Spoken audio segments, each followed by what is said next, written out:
I pledge allegiance to the flag.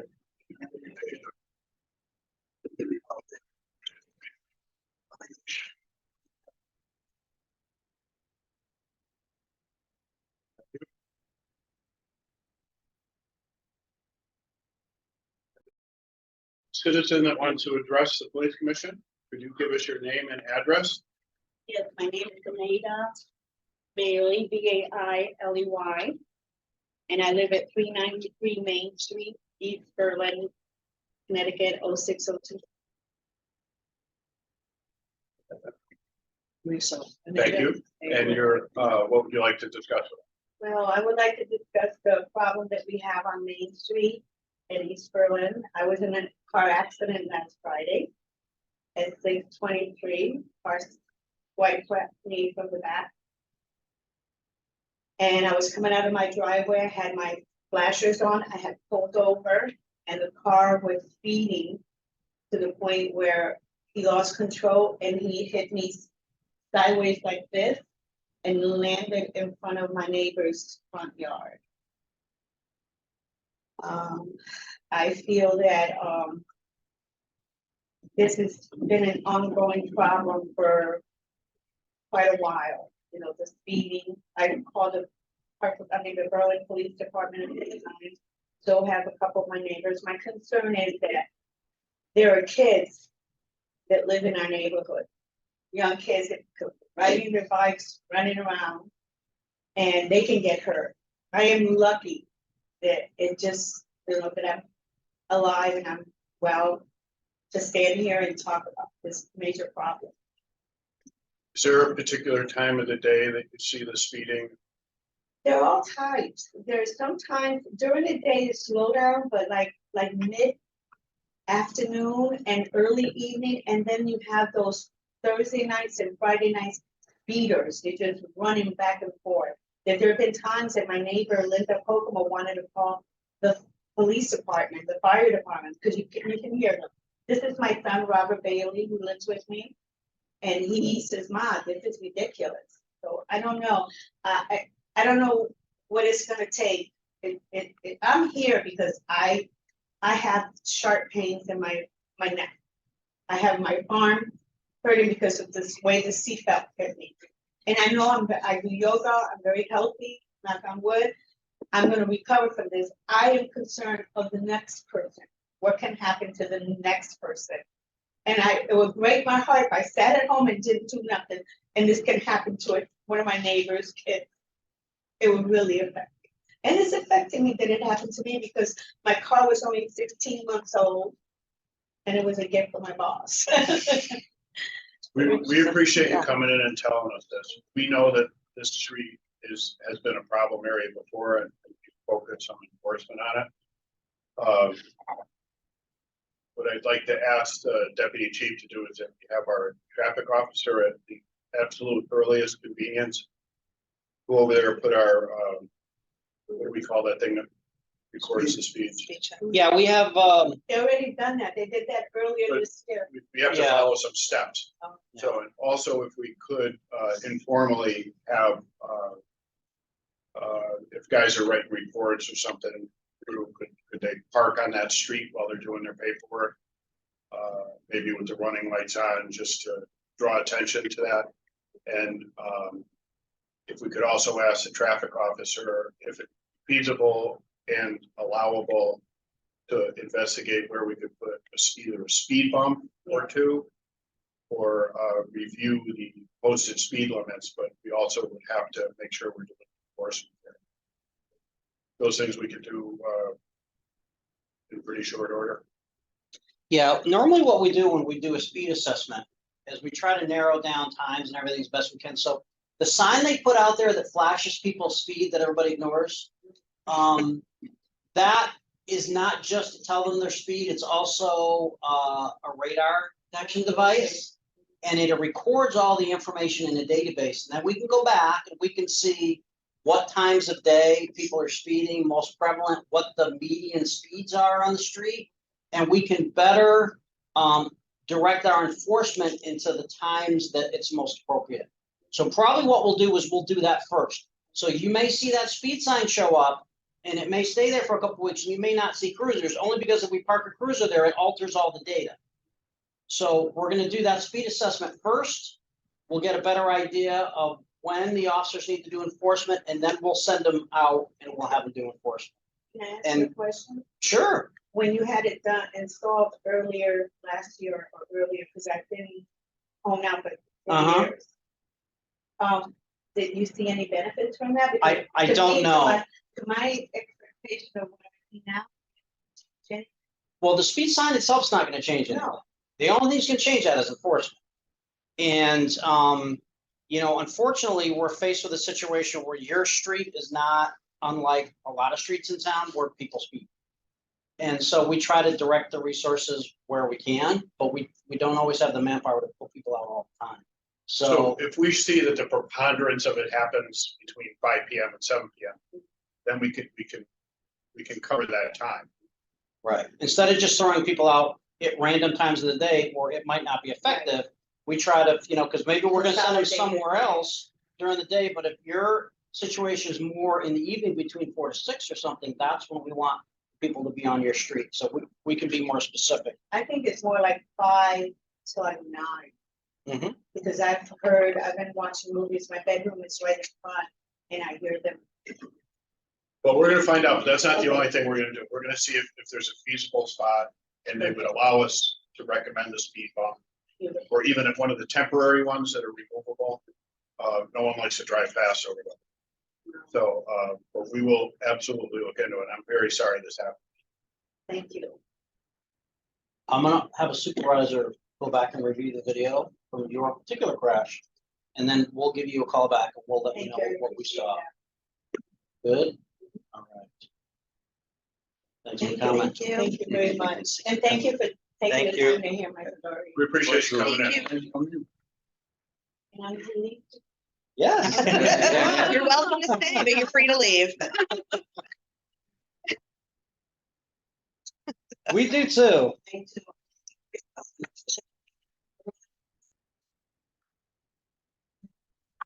Next generation will be good. That's good. Okay, Thank you. Thank you. Take care, guys. Have a good night. Thank you for bringing us to our attention. Okay, any comments on the September 20 meeting minutes?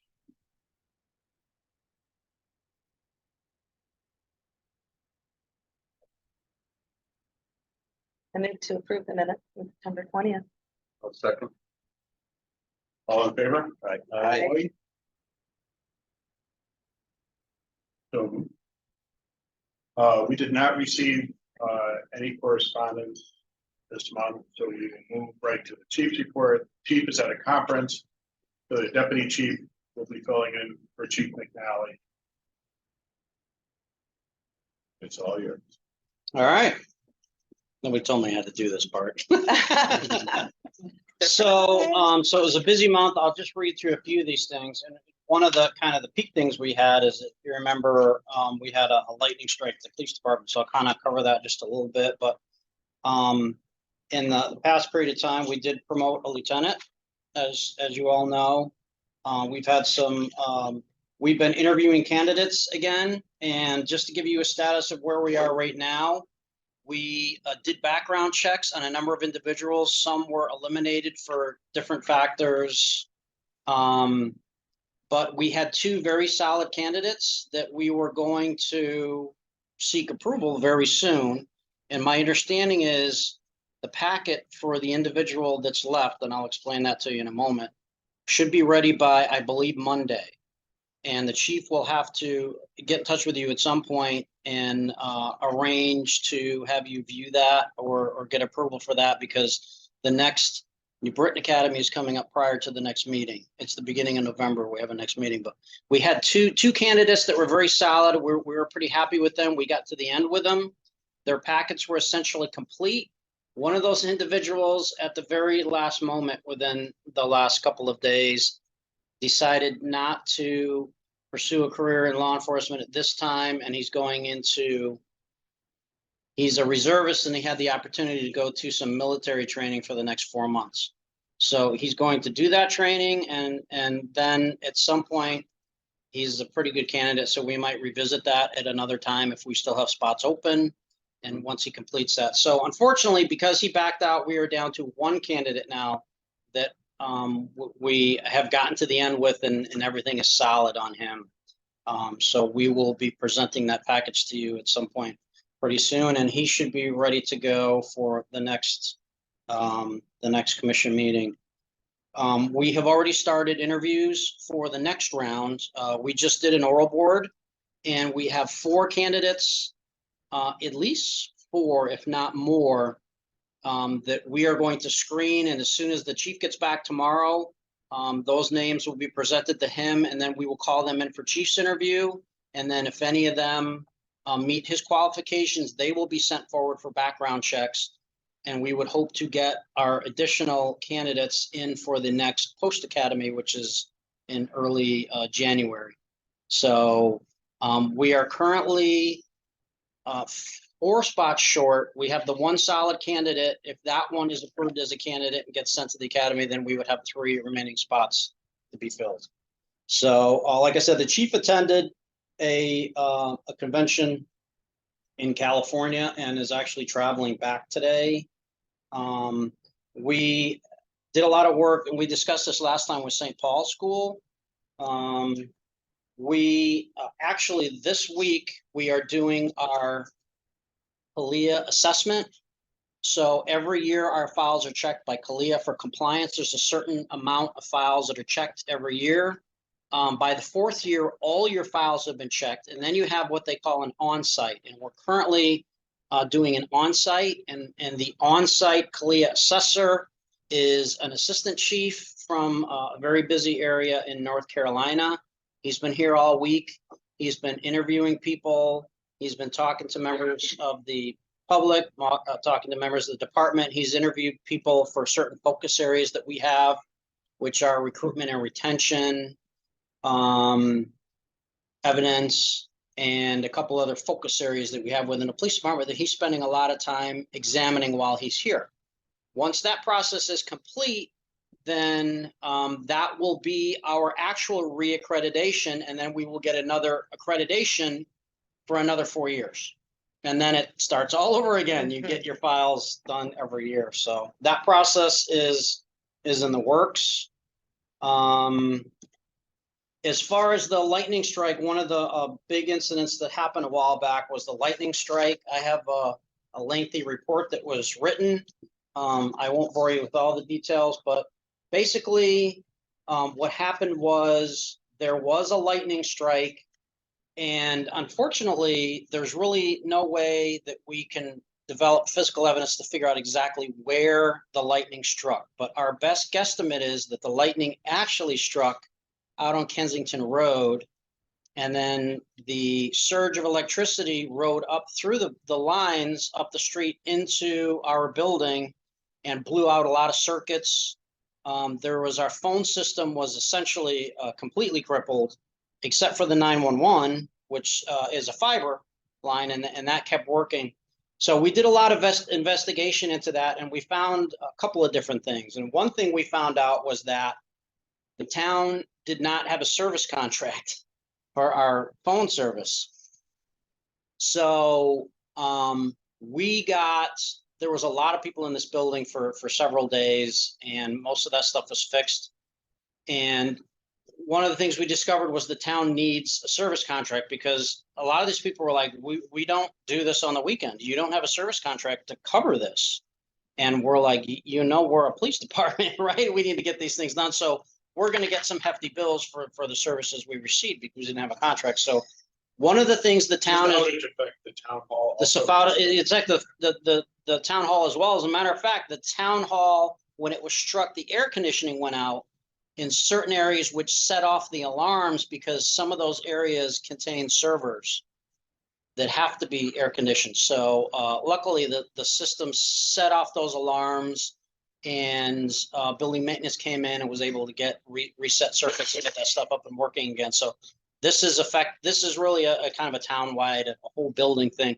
So number one, they're seeking to get the service contract that we should have had before. And number two, we're looking to get a new phone system that's not as susceptible to being surged by power that comes through the copper wires, which would be fiber lines. And this was a proposal that was, kind of proposed years ago, and it wasn't really pursued. It's going to cost a little money to do it. This is a townwide proposal. So what they're going to be doing is we just had the meeting before the town council meeting, the pre-meeting today, and our IT person is making a proposal to replace our phone system with a more modern phone system that has a redundancy. That redundant system will be located somewhere other than the town hall, so that if systems are affected or if this building is damaged, there won't be any interruption in phone service or any of our other services. So, and as a part of our upgrade, we're also going to look into some of our systems and dispatch that were damaged to see how we can better protect that. And that goes along with our radio systems that are, we're having some dead spots. So we're currently investigating how we can fix those radio systems. And we made a proposal to the town. We had an initial estimate from our radio service company to eliminate all the dead spots we have in town, the radio dead spots. Unfortunately, it was quite a sum of money. It would be about $1.5 million, but that's also building a lot of infrastructure in town, which means we need additional towers. But one of our problems is we transmit. This isn't the current radio company. This is the new radio company that we got. So Norcom, yeah, which has been great. They're a much more professional company. One of our problems is this tower here at the police department is the only location that we transmit a signal from. We can receive signals from other antennas within the town, but this is only one transmit site. So one of the things the fire department did when they revamped their system is they did a simulcast system at several locations. So it not only transmitted, it received. And unfortunately, we transmit from one location, and the terrain limits that signal. And there are some areas we don't get signal at all. So what we're investigating right now is that we have the possibility of jumping on the state system, which a lot of departments throughout the state are actually doing now. And what it allows you to do is to utilize their towers and antennas to add to your radio system power, if you will, to transmit and receive throughout the town. We would also be able to utilize towers that are in New Britain, one on top of New Britain General, and also in Middletown, and I believe a tower in Rocky Hill.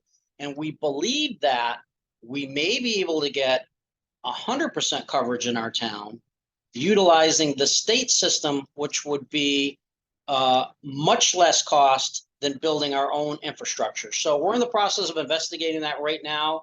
The state is programming radios for us to try out so we can go all through town. And in fact, the state is here testing the system. Nice thing about the state is it doesn't cost you any money to jump onto their system. Can you make a note to give us a formal update on the radio system, you're at next month, and make sure in that report we find out of departments that are on the state system, if they include Meriden, Rocky, any town, Southington, any town that we physically touch. They do. Okay. They do. All of them? Not all of them, Okay. but a fair number of them. We'd like to know Yeah. every single time, just because I know we went into the last radio system with great intentions and it's been an issue forever. Yep. So we're going to be a little more involved with this decision. We're going to be Well, thorough. let me actually be clear. We're not using their radio system. We're only using their transmission Right. towers. Right. So our system that we revamped and spent a lot of money on actually was done very well. We switched to a digital system. So the problem isn't the system itself. The problem is the delivery through town. It's the distribution of the system. Our concern is we still have that spot. Absolutely. And some of them are in the schools, and that's a Absolutely. huge Right. factor. Yeah, that's yeah. the nuances before we get that. We just care about the bottom line of it. I'd like at least a progress report on that at the November meeting. I may have Lieutenant Martin come back too, because he's working with the state and has a lot of that information as well. So he might be the person to give you that update, but I'll make sure we get that for you for the next meeting. So, Excellent. so that'll be great if we can save the town some money, but still increase our coverage to 100% coverage. So, Can I ask a quick question about the bill? Is that gonna come out of our budget or Which bill? the service, Phone? the phone service Yeah. bill? That's all gonna come out of the town? no, Okay, that's a town system. I just wanna make sure it's not coming out of the PD budget for those overtime calls. That's a good Yeah, we question. don't have money for that. I gotta That's- tell you. That's I why pay I the wanna bills make and I sure. can tell you we got no money for that. Sure, I actually just got a bill for $2,700 that also were from modules that were blown out in our phone, in different phone systems and had to be replaced. And it was a $2,700 bill from AT&T. And so I worked with the town and talked to the finance director, and they actually have an insurance account where they can pay for things like that, where stuff that happens, but doesn't meet the threshold for going through an insurance company. So I forwarded that bill to them, and they're actually paying that through an account that's been set up to deal with just this type of emergency. If you could also make a note, you may have already done this, but any costs incurred from that storm. I don't think the departments should pay a penny of that. We're hosts, we're tenants of this building. Mhm. This isn't our building. So if you get any pushback from anybody about any costs recovering from that storm, I want Yeah. to know about it. They've been great upstairs, and to this point, we haven't paid for anything yet. It's really all a phone system thing, which is a townwide thing. So for us, Norcom, that was covered under our service contract. They came right out, fixed what they had to fix.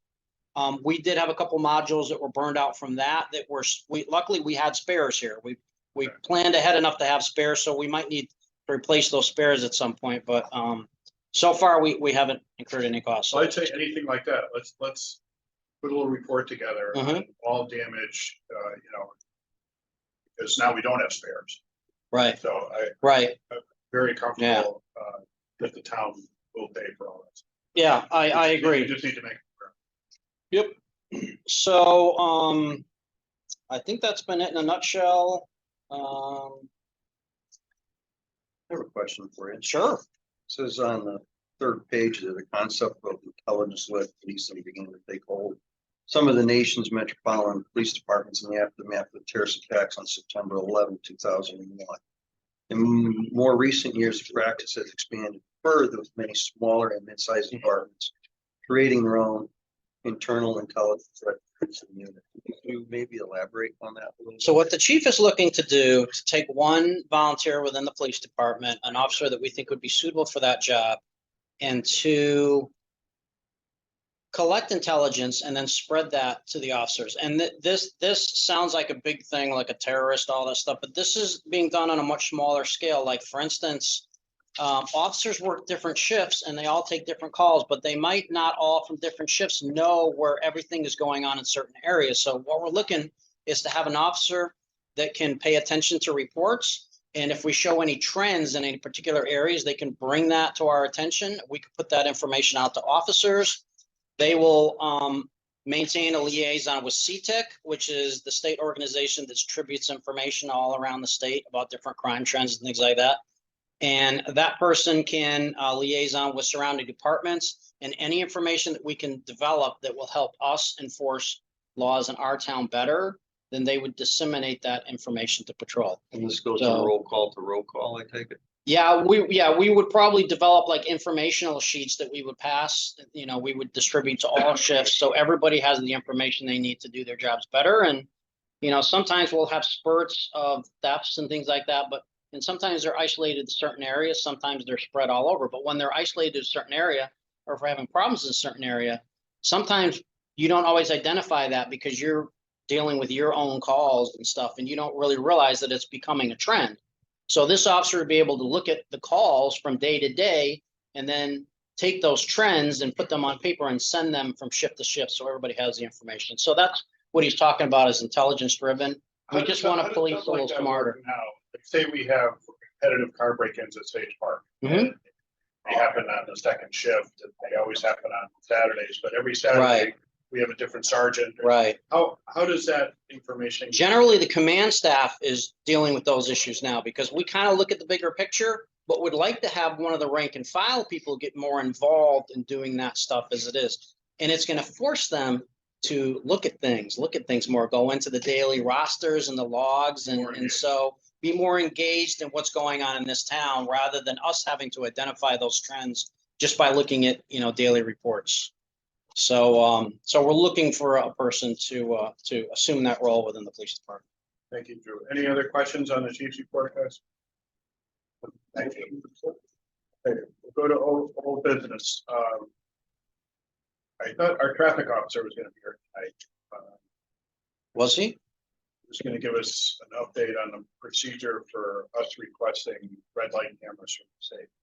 I think he's gonna come back and give you that update once the state allows that activity to happen, because of right now, you couldn't even apply for that if you wanted to. It's not till after the first of the year Well, it that's. wasn't if we were gonna get briefed on the procedure and the process Mhm. and all that, so that, Yeah. is that stuff not finalized? It's not finalized. Yeah, the state hasn't finalized how they're even gonna do it yet. The state doesn't even know exactly how it's gonna work yet. And we don't anticipate that being finalized until the first of the year. That's the information he got when he talked to the state. So, Can we put on the November agenda to give us the current update on it at that time? sure. Actually, if we could put that for the November and December meeting so that doesn't slide off our radar. Okay, that's all we have for old business. Does anybody else have any other old business that we need to address? Oh, sure. New business, the Kalia assessment, Deputy Chief gave us the update on. Is there anything else with that you need to add? What you already reported? It's been going very well. Okay. It's been going well. He's asking very intelligent questions and he's gathering a lot of How information. long is that guy on site? He's only here till tomorrow. Oh, so the chief will get to meet him? Yep. Yep. This one's news to me, this civilian position.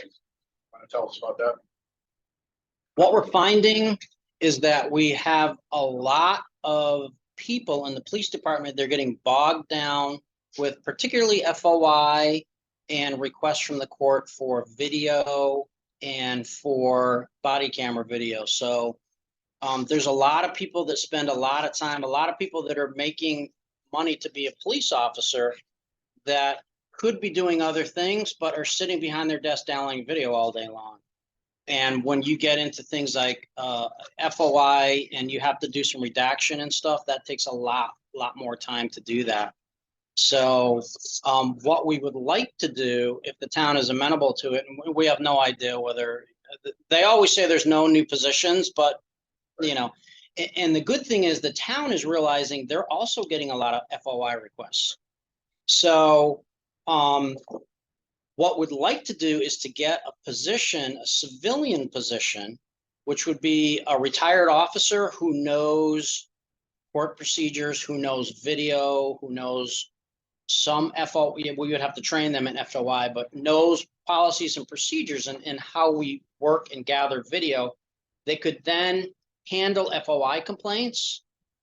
They could do video for the court. As it is right now, everyone that's arrested, every person that's arrested for anything, the court requests all the camera video, body camera, cruiser camera video, booking camera video. Those are different systems you have to go in to gather all that video and then find a storage device to put it on and send that to court. So we're spending. Issue with a person having access to all that? No, they would still have to be certified and collect, because there would be collect information on that, but we can get them recertified and collect. That'd be no problem. Basically, it's like another position for a reserve officer. It would be another position, and then in any of the meantime, that position could take the slack off certified officers who are doing things like we talked about FOI and stuff, but when they're not doing FOI, we have people coming in several times a week to do fingerprints, non-criminal fingerprints for the Board of Ed and this and that. And an officer has to stand there for hours a day waiting for them to come in, the appointments, and also Kalia. We have basically a team that operates CALIA now in the police department, but generally we have one sergeant that does CALIA. But I will tell you, CALIA is a full-time job, and I'm not quite sure how she does CALIA and does her own full-time job, which is to run the support services office. So it's a tricky balancing act. And if we had a certified police officer, they could also assist with CALIA at times. They could take a file here and there, and when they're not doing FOI, they could work on files. So I think that we could take someone who makes half of what a police officer makes or less, and have them fill in where certified police officers could be off doing other things that we really want them to do. We could send the traffic officer out more to do enforcement if he's not in there doing fingerprints. Now, the way this works, each individual person do his FOI, if you did a stop or Sergeant Flynn did a stop, or do we have one person that does it now? We have one person that does all the court stuff, and generally we have the ladies in records do it FOI requests from citizens.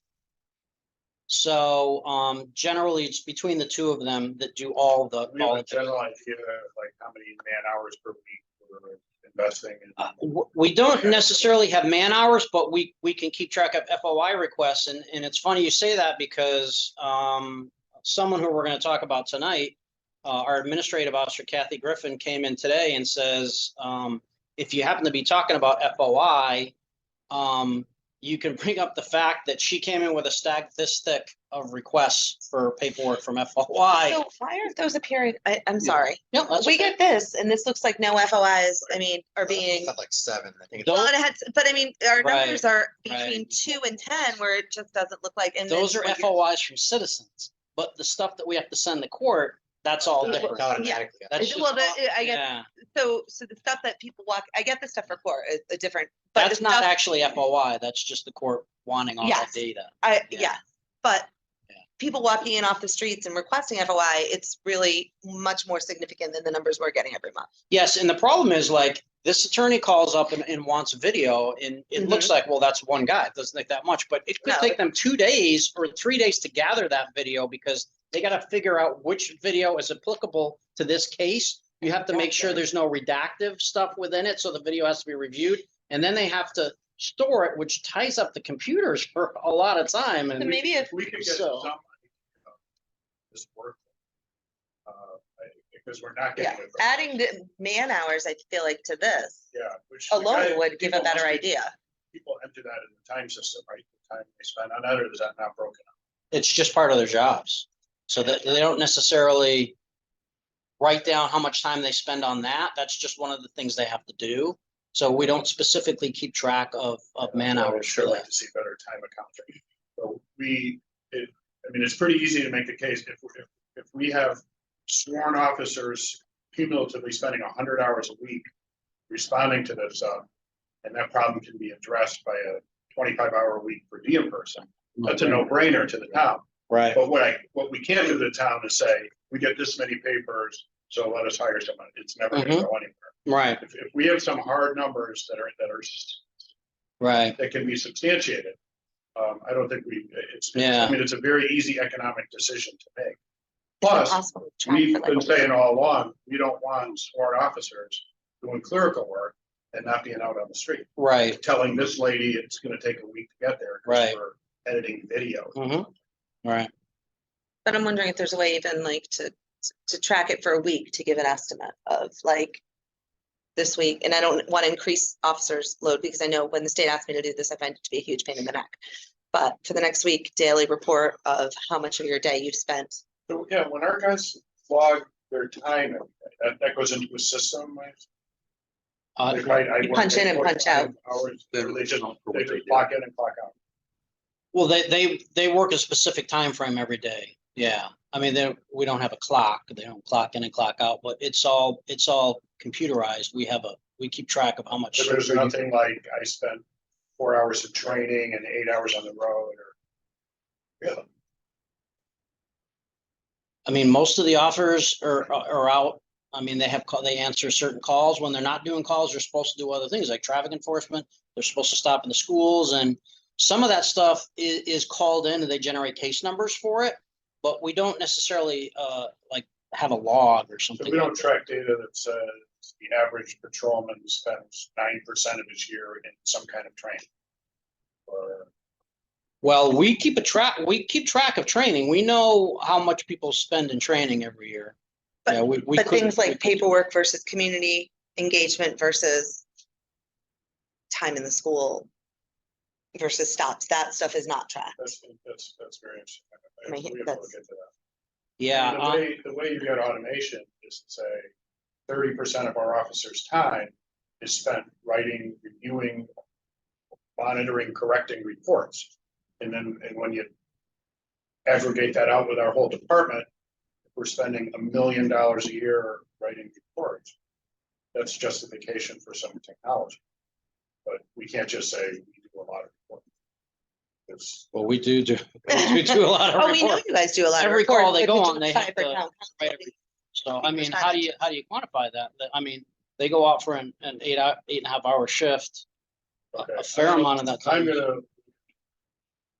gonna, Can I mean, even something simple that we've done at the state, if I might throw out, is Sure. for a week, they would pick random employees and say, here's your spreadsheet, track how much time at the end of each day you spent doing each of it and give it back to administration. So they could quantify. Yeah. I mean, is it absolutely precise data, but gives a solid estimate of how much time a social worker spends doing A, B, C, D, E. the more data you have, the better your decisions are. That's- Right. We just don't want to bog people down with the paperwork of keeping track of paperwork. You know. Understood. Okay, we do need to go into executive session for a personnel matter, two personnel matters that I'm aware of. Would you like a motion? Yes, I would. I'd like to make a motion on to executive session 7:08. Second. Invited in. Oh, you old man, are you? Wow. Is this what it is? I wouldn't put up with that. Hey, listen. I mean, you all day, he sits at a desk. Just saying. Give us a high sign when. I unmuted. We're back on. 1,000 fans. Appreciate it. Just coming. You can see too if anybody is signed on. Yeah. Nobody's signed in. But it's recording. That camera just Is anybody on? locked in that position. Can you move it? There is no one You on. can probably twist. You probably could move it a little bit.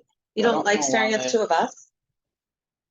You're on the computer Back of your camera. head now. Versus the I've been looking at you. ceiling. You just gotta shift this way the whole time. and- I'm not sure why. It's supposed to default to that camera. So I'm not sure why it's doing that, to be honest. Oh, it's on. Oh, wait a minute. Okay, Where you well, push got it, that got thing. it, got it, got it. Oh, you got it. Dave, fine, we're not. Never had to, Who made the motion? Paul made the motion, to come out of executive session. Both of us did. Both. Should take Paul. last time it just defaulted. I don't know Dave why it went to the computer. It's a conspiracy to make me look bad. Method actors watching. You can't. Vision agreed unanimously to Kathy Griffin to sergeant, effective immediately. And we will resume the meeting with review of reports. If there are any questions about Lieutenant Solik's investigative division report, Yeah, I would like to, in the first, could we please add dates of cases when they actually happen, please? Like this first one here was the Detective Kelly assigned to investigate armed robbery that occurred at the Citgo gas station. Suspect vehicles recovered and processed by Detective Kelly, Traffic Officer Bobach, Detective McMahon assisted in property. Suspects involved in similar incidents in Meriden and Vernon. The hits have revealed further investigative avenues. Investigation continues. Arrest warrants have been submitted. that's a good idea. J 15. And the reason why I Can say we have that, dates of occurrence? right, it's that adding dates might help with possible witnesses. Like I knew I was there that particular day. So the dates of occurrence won't necessarily give you the update, but we can put those on there. This was added on here because this situation developed just within the last few days. So what happened was this suspect was stopped in another town because there was a warrant for him. And as luck would have it, we had already set up to grab this guy when he went to probation. So he was on his probation, believe it or not, and he was stopped by the police. And they were waiting for him in probation to pick him up, and he was stopped by the police. And we had a warrant for him, so he came to Berlin, and we brought him in, and Detective Kelly did a phenomenal job interviewing him and actually got a full confession, not only for us, but for several other towns that came to our police department to get his confession. So it solved a number of different cases. So this just happened within the last few days. That was a great conclusion for that case. I'm sure we'll be putting him in for an award for that one because it solved cases in multiple jurisdictions. That's a Department Service Award, so that'll probably be an award submission, but yeah. Anything else on the detective division, guys? Okay, anything with the youth officer report by Detective Kelly? I have nothing. Court services by Lieutenant Jones?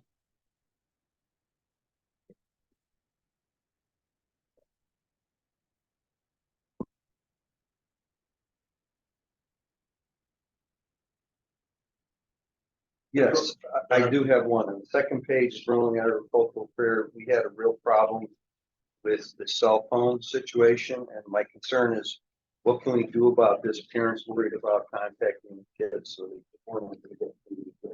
that's their. So we've contacted Verizon and we've told them about the problem, and we're working on getting them to install a hotspot at the fair for the next fair to try and resolve that issue. The little trailers they can bring out. Yeah, exactly. So we're Well working done. on it. Well done. So. There was also a problem with the entire Verizon system. It wasn't just exclusive to the I think it was fair. in my office too, people that had. Verizon Yes, in there was Manchester. some sort of a national powers Verizon down. outage. Yeah.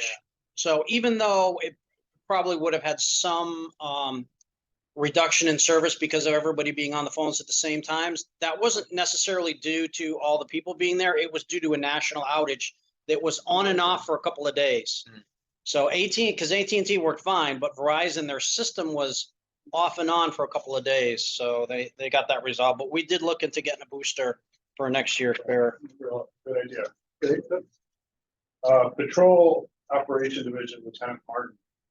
How is Lieutenant Martin adapting to his new duties? He's doing very well.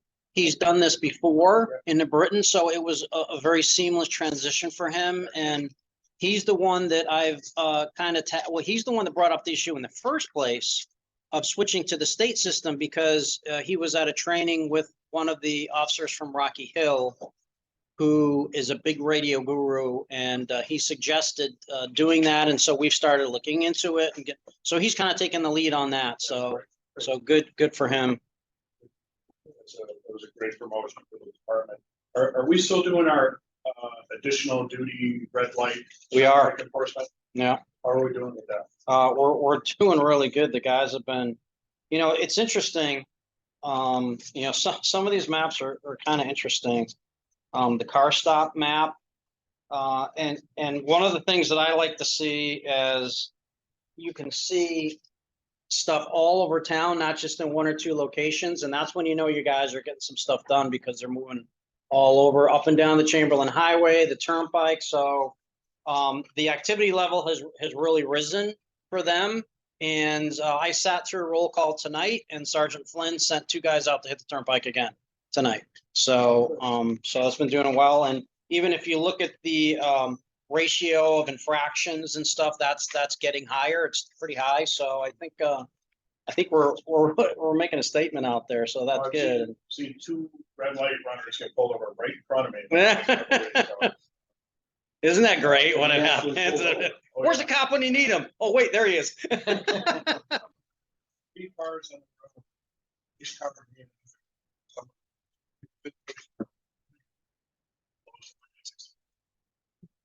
It's badass, but I got some great comments from our citizens, seeing the enforcement out there. Yeah, I think they've noticed it too. And, you know, once we get to the point where we kind of knock that down a little bit, then we can start moving them around a little more too for projects like this. Tell Lieutenant Martin, I said, well done. I will. Do any, folks, any comments on Drew's administrative operations report? Looks good. Comfortable where we're tracking with the budget, but right now, looks okay. We're doing good. I mean, we're kind of going through some of our equipment budgets.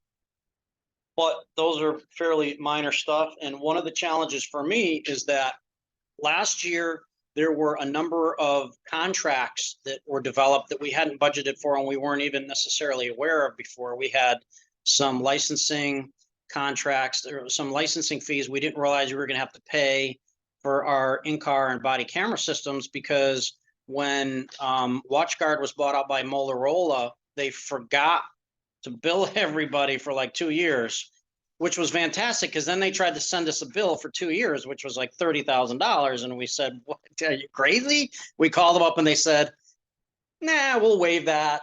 But next year, you know, so we also we got those new fingerprint machines from the state. The state pays for all that, but what they didn't necessarily give everybody a heads up on was that you have to pay the service contract for that every year. And you really got to have a service contract, because if one of those things goes down, you need to have a company to come in and fix it right away. So Does that save us a lot of work? it saves a lot of time. Yeah, it saves a lot of time. It's a good system and it works, because the last one it was infuriating. They couldn't get the fingerprints in. They had to do them all 3-4 times. So that's working a lot better. But we've had a number of service contracts and stuff like that. And we're having to pay an increased service to Norcom, but you get what you pay for. And that's why we switched to a better company, but we were paying them more than we did utility. So that's something we got to budget for next year. Exactly. So my challenge is this year to make sure that for the next budget that we're already working on, as far as line items, to make sure we incorporate all the additional expenditures we didn't know about before for that 2025 budget. So we're looking pretty good for this year. We're covering everything, but you know. Regarding the FOI log, we talked about to a degree. I'm very supportive of the idea of a non-sworn person doing that work. Mhm. So if you could get with the chief and alter this report going forward to include whatever you want to call the other thing, court documentation request. Right. But Right. then show whether you do it by court cases or approximate hours. or Mhm. something, but just so we can justify the workload of this fairly new workload because of video Right. that we're sending to the court and law Mhm. firms and citizens and all that. I can tell you one thing we do with Officer Griffin is she's meticulous, like we said about paperwork. She keeps every request she gets from the court, so we can go back and quantify that as well. And probably come up with an average time it takes to do each request. So we could probably come up with a pretty good number of what she's doing And then right going now. forward, have that month, a concise month. Right. thing, Yep. and then I think that'll help us make the case for that resource. Mhm. And again, Right. our uniformed people should not be. Exactly. And that's why I think. that's why when we made the proposal, we're making it not just for FOI, or we're making it for other things too, for all the things that we can free up those officers to get out of the building for, to have them do, like I said, CALIA, fingerprints, non-criminal fingerprints, all that stuff. You can have somebody bang out all that stuff. Outstanding. Well, Drew, I want to thank you for filling in for the chief. You did fantastic. Thank you. And with concurrent audio visual support. Melissa, you had one miscellaneous thing we wanted to add at the end here. I talked about it in executive session. We did, okay, so Yeah, we're that was the covered with thing. that. Okay, excellent. Then the last thing I had is Ryan and Dave, good luck. Before we meet again, we have the election, so we'd like to see you guys. Then, Doesn't really matter. But other You guys than that, are I'll supposed to be entertain a back, motion right? to I'll adjourn. shoot it. I'll make the motion. All in favor? Aye. Hi. Aye. Good night, thank you all I very feel much. like somebody writes, wow, you both are good.